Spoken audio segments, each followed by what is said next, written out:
आता आपण अँकायलोजिंग स्पॉन्डिलायटिसचं निदान कसं करायचं याच्याबद्दल चर्चा करूया.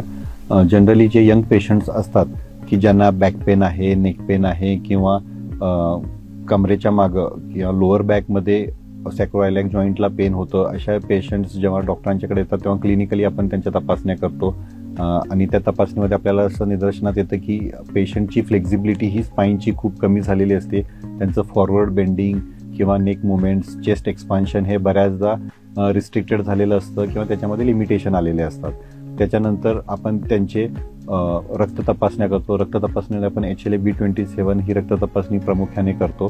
त्याच्यानंतर आपण पेशंटचे रेडिओलॉजिकल इन्व्हेस्टिगेशन्स करतो, ज्याच्यामध्ये आपण एक्सरे आणि MRI करतो. एक्सरेमध्ये आपल्याला जनरली जे पेशंट्स ॲडव्हान्स स्टेजमध्ये येतात त्यांच्यामध्ये अँकायलॉजिंग म्हणजे फ्युजन झालेलं स्पाईन, हे बांबू स्पाईनसारखं पिक्चर आपल्याला एक्सरेमध्ये दिसतं आणि MRIमध्ये जनरली आपण सॅक्रोइलियाक जॉईंट्सना जी सूज आलेली आहे त्याचं निदान आपण MRI वरती करतो.